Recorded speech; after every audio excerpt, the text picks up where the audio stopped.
Hello, everyone, and welcome to the Ignorant Intellectual on Media. Today, I thought we'd do a mixed haul of the stuff that I've picked up over the last few days, from private sales to thrift stores to um, getting one film new on Amazon.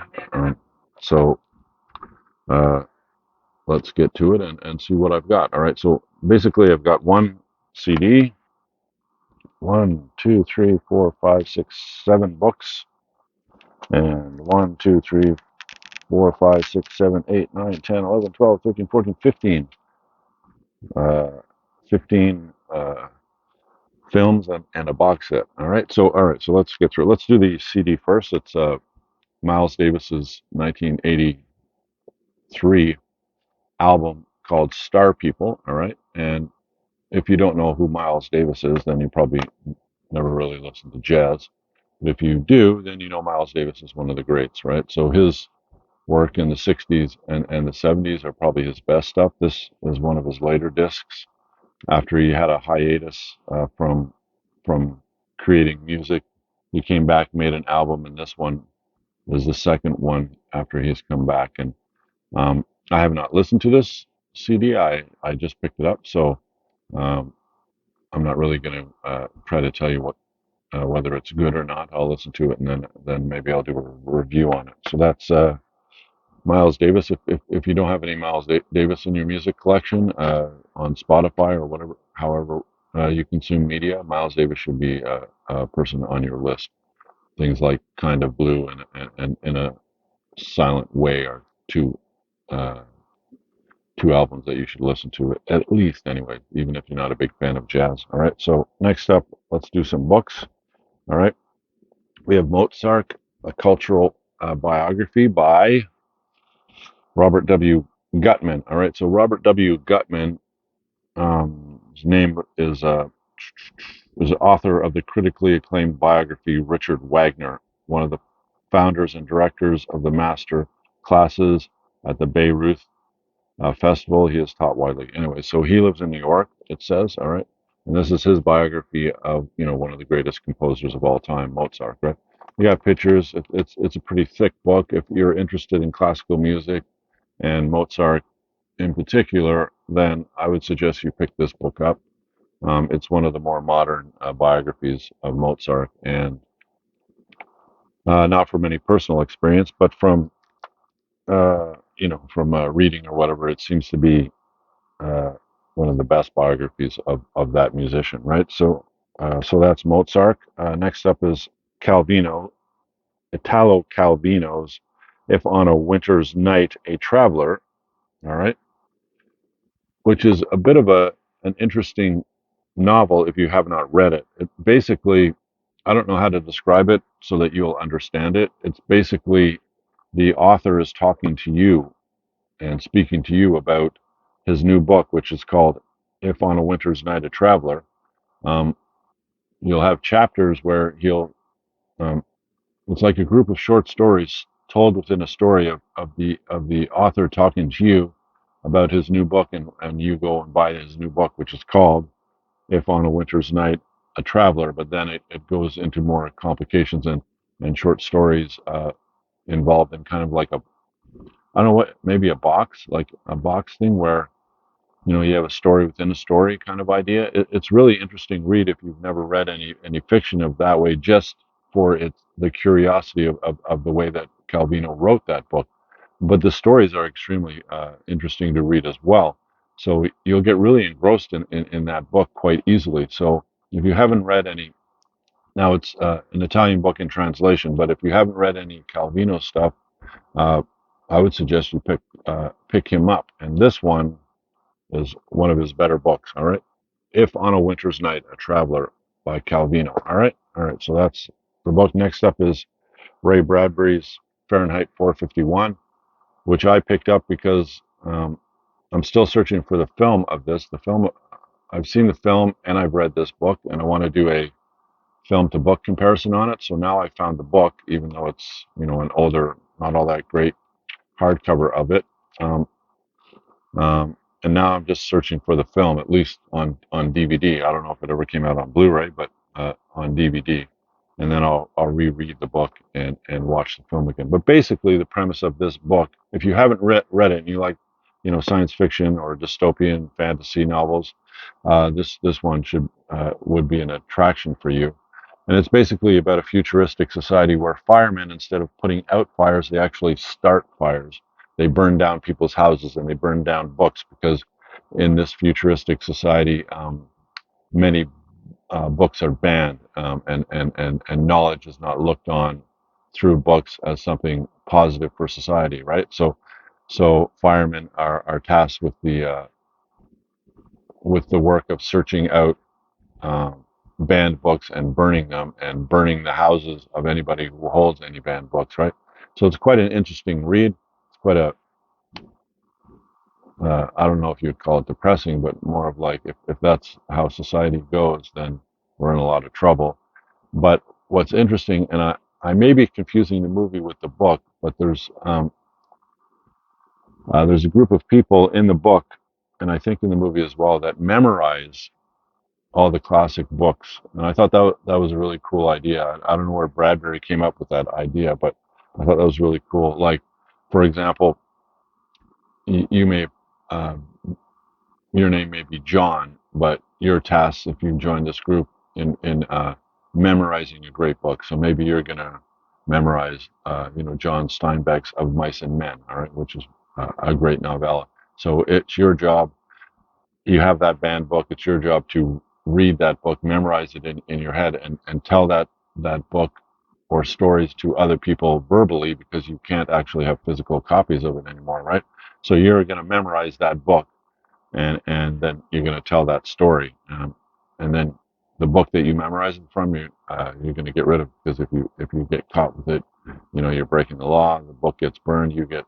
I guess, thrown in jail, um, and so on and so forth. So there's a like a group of people who just memorize books to save them from obscurity or death or whatever, right? So I thought that was a really interesting concept from that book. So if you haven't read Fahrenheit 451, I suggest you pick it up and read it. All right. Next up, interesting enough, is John Steinbeck's Of Mice and Men. And this is another great, it's a novella. It's short. It's how many pages? Like around 100 pages. Yeah. Um, and it's one of the great, John Steinbeck has a lot of great novels, but I really enjoy this one, probably because I read it first out of all of his books. Um, this book is really, really great with, George and Lenny. During the Depression, they're looking for work because they want to buy a plot of land and have a house of their own. But Lenny is. They don't really mention whether he has Down syndrome, but he's a very large guy and a very strong guy. But he has the intellect of a child, and George is kind of like his protector. He watches out for him. Anyways, they get into some serious problems in this book, and it's one of the most depressing books, along with, let's say, you get that feeling of helplessness with this novella, similar to a feeling when I read, Death of a Salesman was another kind of that kind of feeling or whatever. So it's extremely good. It's been made into numerous films, if I'm recalling correctly, and it's worth the few hours that it would take for you to read this book. It won't take you very long because, like I said, it's not a very large book, but it's one of the great books in American literature of the 20th century, especially. All right. Okay. So that's Of Mice and Men by John Steinbeck. The next up, and this is where the ignorant intellectual comes in, the Rubaiyat. All right. So maybe if I took this book in school, I would know how to pronounce that word. All right. By Omar Khayyam. By Omar Khayyam. Anyways, this is one of the classic Persian um, poems, I guess it is, right? And it's translated by Peter Avery. I have not read this, although I have read many of the early literature in Western or Eastern thought. I have not read this one yet, and this one is one of the classics, right? So, no, yeah, translated by Peter Avery and John Heath Stubbs. All right, philosopher, mathematician, poet, and astronomer. Omar Khayyam is known and loved throughout the world for his celebrated rubaiyat. All right. So this is from the 11th century, so the Middle Ages. All right. I have not read it, like I said, so I can't really tell you exactly what it's about. The Epic of Gilgamesh. All right. This is one of the earliest. I think was this was.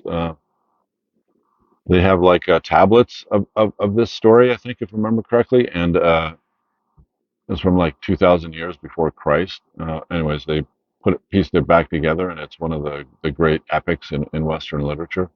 Um, yeah, on clay tablets, deciphered only in the last century, the cycle of poems collected around the character of Gilgamesh, the great king of Uruk, tells of his long and arduous journey to the spring of youth, of his encounters with monsters and gods, and and of his friendship with Enkidu, the wild man from the hills, and so on and so forth. So it's quite an epic poem, um, but it's translated into English, so it's written more like a novel, right? And it's an extremely fun read, and it's one of the earliest Western books of literature, right? So if you're learning about literature, you're going to read things like, if you're starting from the beginnings, anyways, you're going to read like Homer's Iliad and Odyssey. You're going to read this. You're going to read a bunch of other early stuff, right?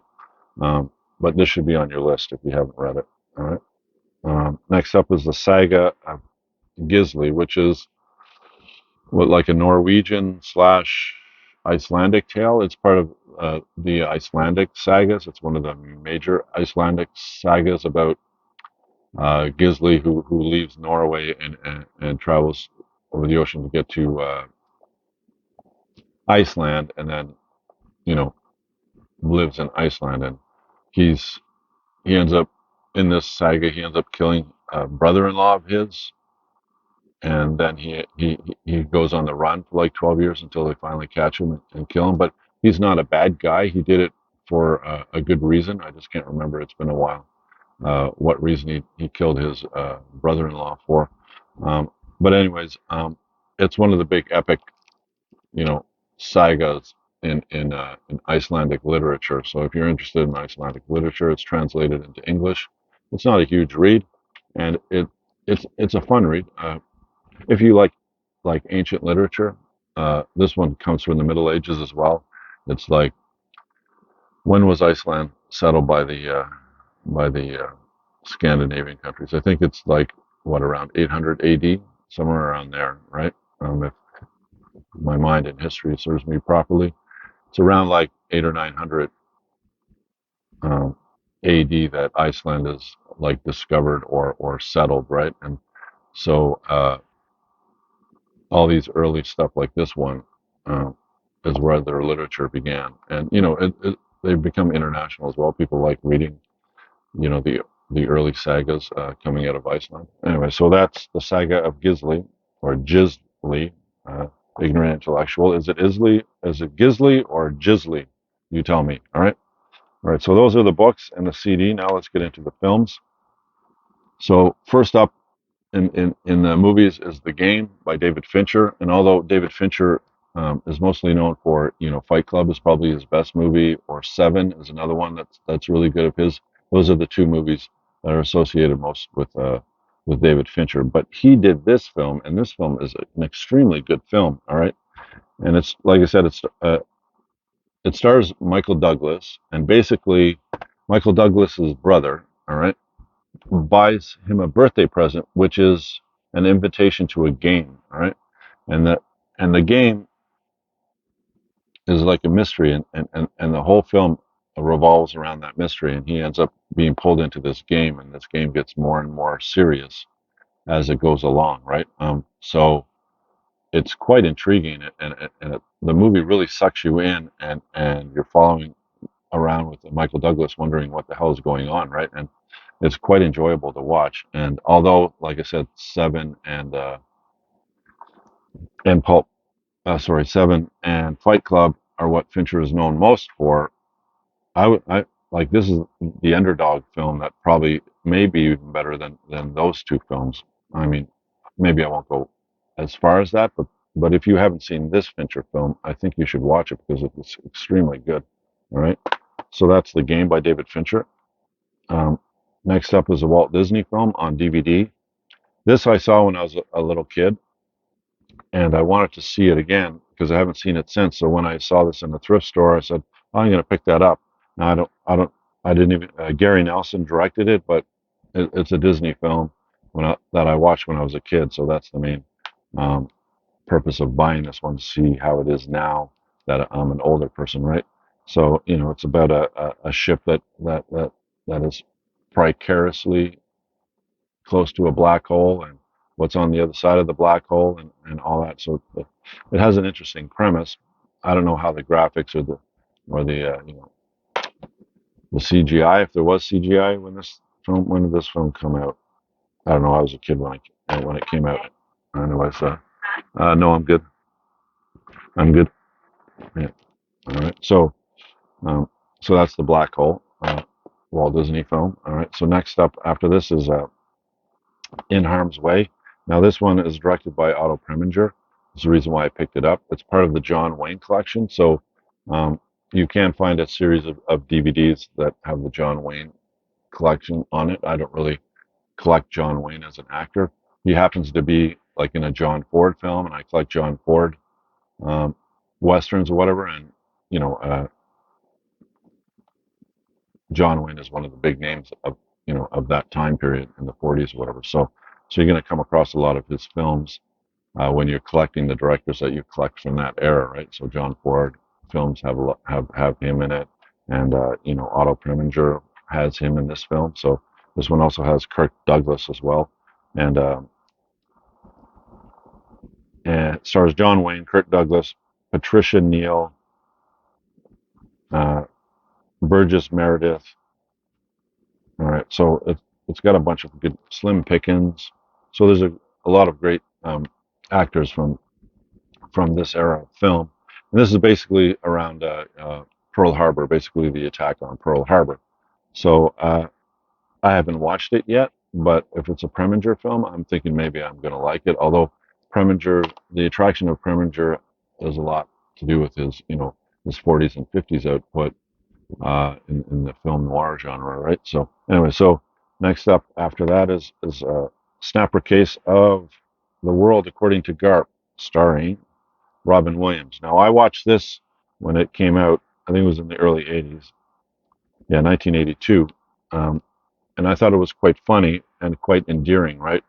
Um, it's based on the book by The World According to Garp by John Irving.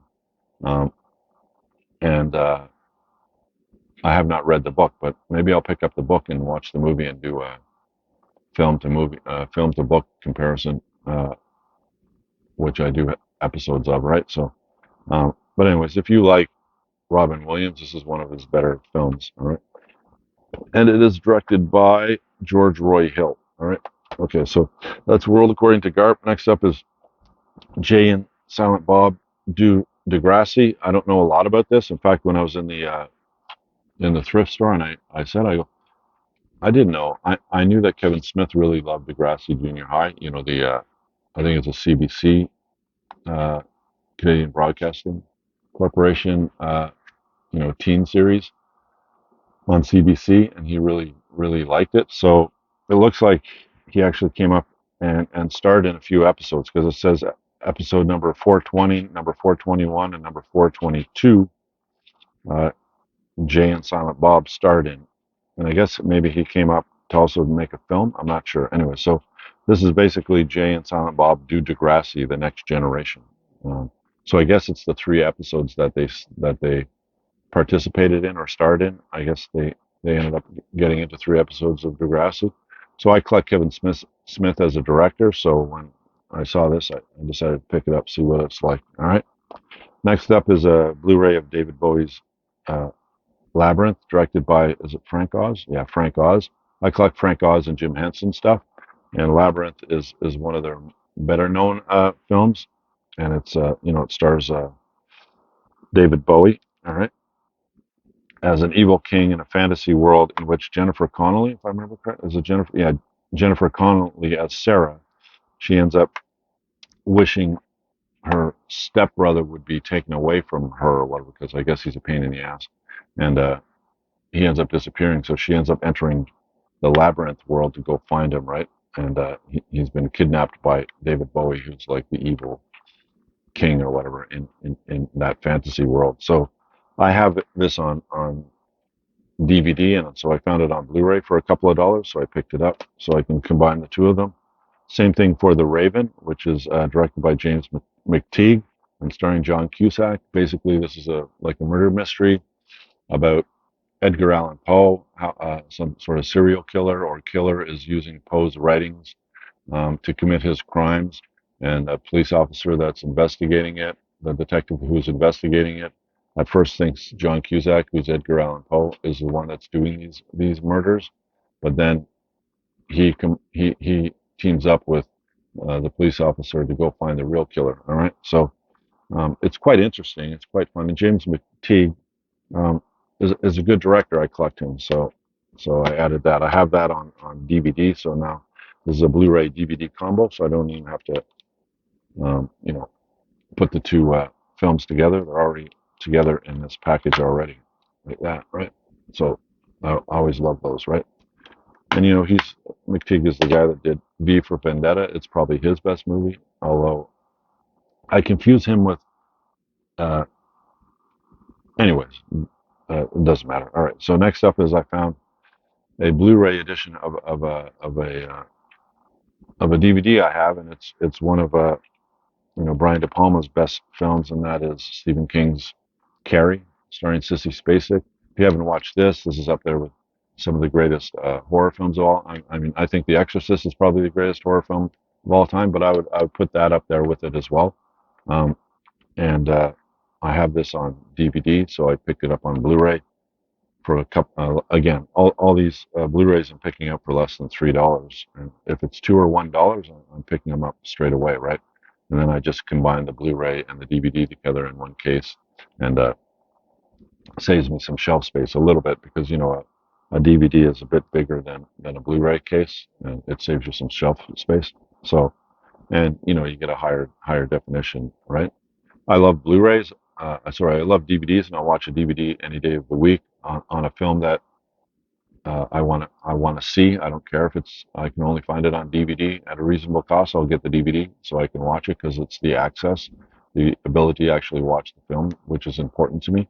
And so, but when you come across a Blu-ray of a film you have on DVD, and it's a couple of dollars for the Blu-ray, why not just upgrade, right? Okay, so that's what I did with Carrie. All right. Next up is I found uh, from different uh, like from private sales or off of Kijiji or Facebook Marketplace or in the thrift stores. I found four of the classic Disney films. All right, and they come out when they came out with Blu-ray. They always make them a DVD as well, so that's always interesting because I like to have the DVD and the Blu-ray. Um, so I have, but when it comes to the Pixar films or the Studio Ghibli or Ghibli films or the Disney films, the classic animation films, I would prefer to have them on Blu-ray because it's so important with cartoons or with animation. The clarity of it makes the uh, viewing experience much better uh, than, let's say, a lower definition version of it. So a DVD I'll still watch, but I know I'll enjoy it a lot more on Blu-ray because of the clarity of it, because it's a cartoon, right? If it's a regular film, whether I watch it on Blu-ray or whether I watch it on DVD, I don't find the difference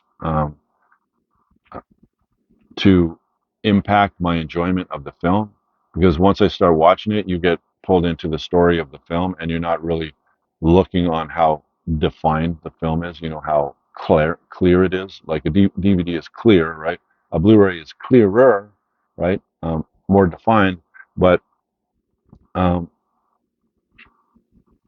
I don't really notice that when I'm watching the film because I kind of get sucked into the film and the story, and I'm watching the story, and I'm not really watching whether this is clear enough or that is clear enough because DVD is clear enough, right? But with a cartoon, because everything is animated, you do see that clarity, and the clarity is more enjoyable when it on Blu-ray than it is on DVD. But still, would still watch it on DVD, but I don't really collect animated films. I try to collect them. If they're only on DVD, then I'll pick them up on DVD, but I would prefer the Blu-ray version. So all these are Blu-rays, right? So I got the Jungle Book, the classic film. I got the Lion King. All right, this one had a nice slipcase on it, so it's nice. I don't know if all of the Disney films have come out with slipcases, but whenever I find them, if they have a slipcase on it's cool. All right, so the Lion King, um, Aladdin, all right, also with a slipcase, and Robin Hood, all right, and these are all Blu-ray DVD combos. So one, two, three, four more Disney films that I can add to my collection of Disney animated films, all right. And so those are you know the stories of those. I don't really have to explain to them, right? Everybody's seen the films, right? The Disney films, animated films. All right. So next up is something I bought off of Amazon because the price was right. It was like $15, if I remember correctly, under 20. Like for new films, I'll pick them up if I really want that film because I want to see it, um, or it's one of my all-time favorite films, or it's part of a collection. Like if Amazon would have a sale on the Criterion Collection where the titles on Blu-ray would be less than $20, I would buy more of them. But you know they're always $40 or $50 on Amazon, right? But one series of films, which is The Masters of Cinema by Eureka. A lot of the times when you go on Amazon, you can find them for under $20. I think I found this one for $14.99, and it's number 138 in the collection. It's a Blu-ray DVD combo, of which you know I love, um, and it's a film by Kiyoshi Kurosawa. Now he's not related to Akira Kurosawa, different person, but he's gaining a really good reputation in Japan and internationally for the films. I mean, originally people started knowing him for his horror films. You can look up which horror films. I don't really know them because this is my introduction to this director. Because it's part of the Masters of the Cinema Club. So I'm going to watch it. It's a blind buy. But basically, the story is she's a music teacher, a piano teacher.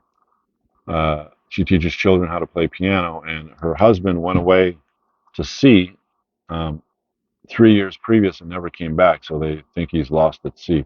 So he arrives back, but he arrives back as kind of like a ghost.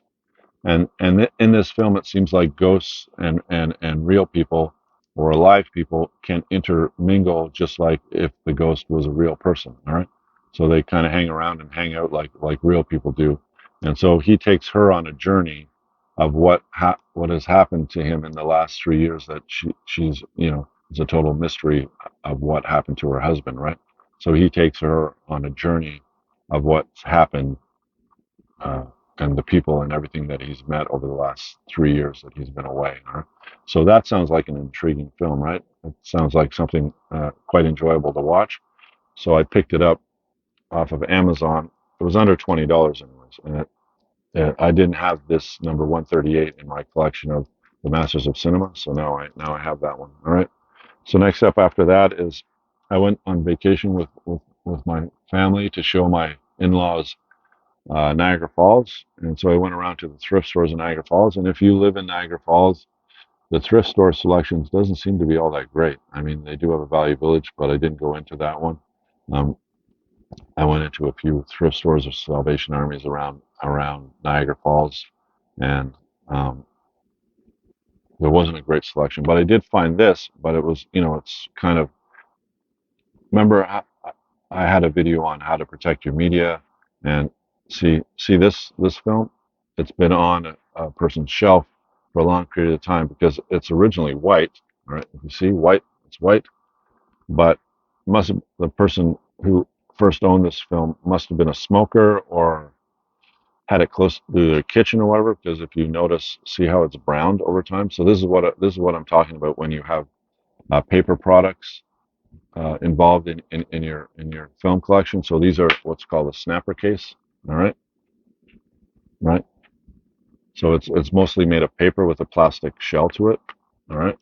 So you need to protect this in plastic. We want to keep it in great condition. Now I don't have this film, and I'm not really super picky. Like I said, it's access to the film rather than um, format. All right, access over format. Right. Um, so it's a Blu-ray. Sorry, it's a DVD snapper case. It's in great condition, and I've watched this film. It's pretty funny. Tim Robbins does a really good job, and it's a Coen Brothers film, and I collect the Coen Brothers. You know, like their best films would probably be Fargo and The Big Lebowski, but they have a whole bunch of great films. The Coen Brothers do, anyways, right? And this is one of them. Basically, it's stars him. He's a business graduate, and he goes to New York, you know, to pursue his dream to become an executive or whatever.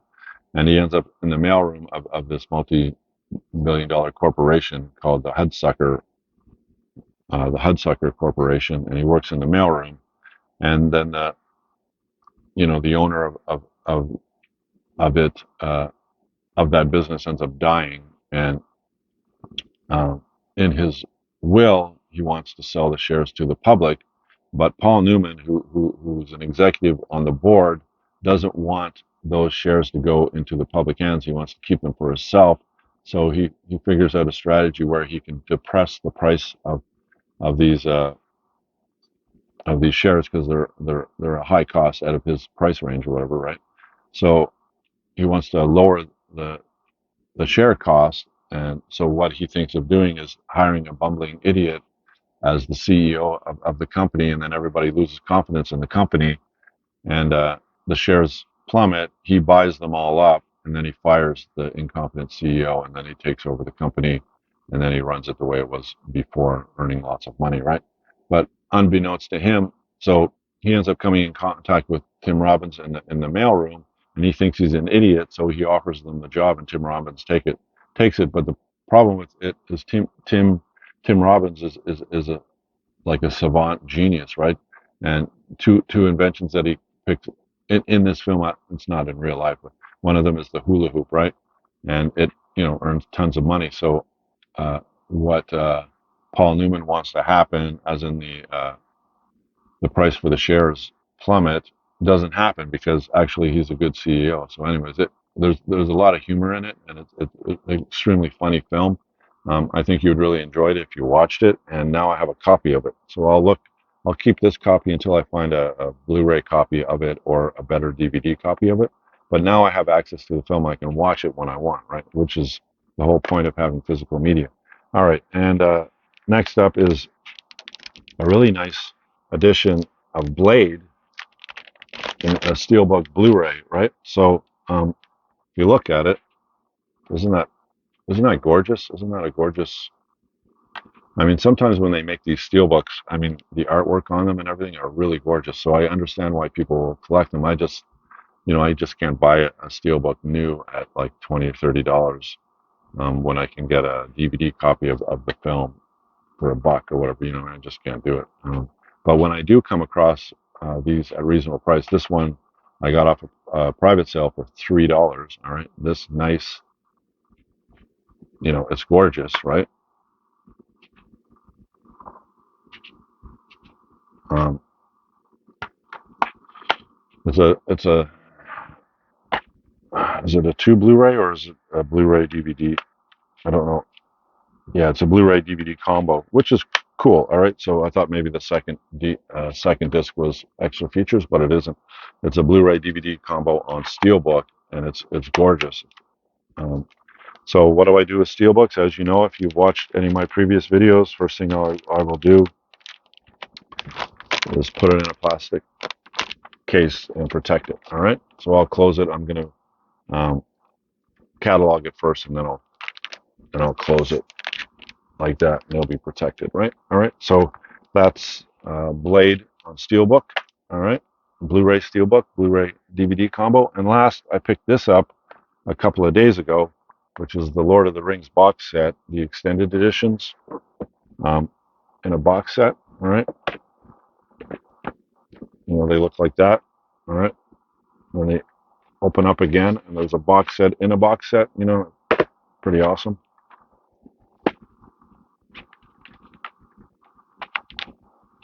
It has a booklet and 4 discs for each movie. So when you look at this one, the other ones are the same, right? It's great. These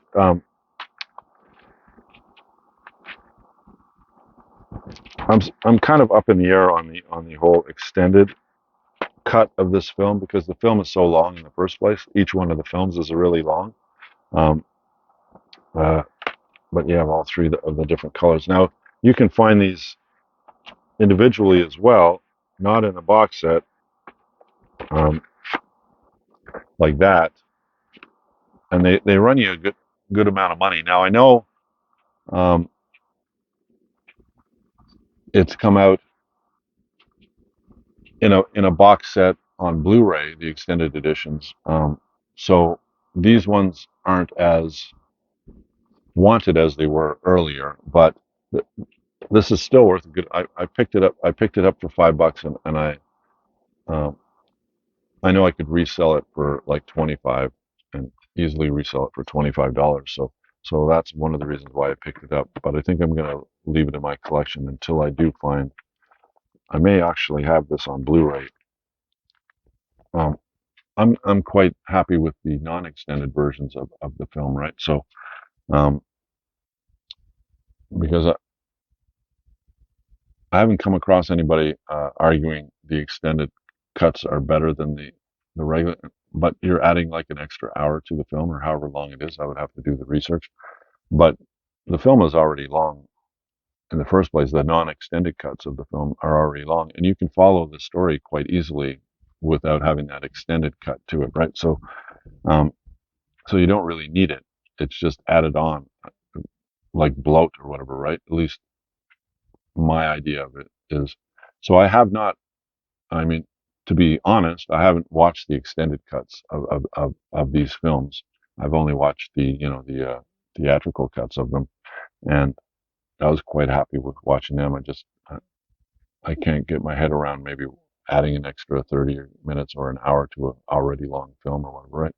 But I said, keep an open mind, pick up the extended versions and watch the extended versions and see if the extended version, because that's when when you buy stuff and you resell it, that's you the extended versions sell and people want them a lot more than the non-extended versions. Now, whether it's because um, they think they're missing out if they don't get an extended version of the films, they're going, what am I missing? So I better get the extended versions, or it's they know something that maybe I don't, and the extended versions add to the story and make the film even better to watch.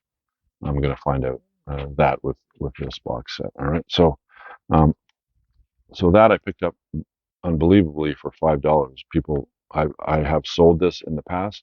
I've um, even without this box part, these three can sell for like $10 each and $30 for the whole, sometimes 40. But with the Blu-rays, the extended Blu-ray box set, I think that's replaced it in many people's buying habits, and maybe this is just a little bit less. Now it's maybe 25. You can sell for maybe $25, right? So, but I'm going to add to my collection because I don't have it in my collection. I'm going to add it to my collection and watch it. And if I think the extended versions are worth keeping, then I'll keep the box set. If not, I'm just going to resell it because I do have the regular versions of the films in a one um, case, 6 CD, one case DVD, and I think I also have the Blu-ray version of the not the extended cut, but the regular cut in Blu-ray as well. So these are the extended ones. So I'll watch the extended ones and see if they add anything to it. If they do, then I'll replace it and um, get rid of the non-extended versions of it. So that's the last thing is this box set I picked up for $5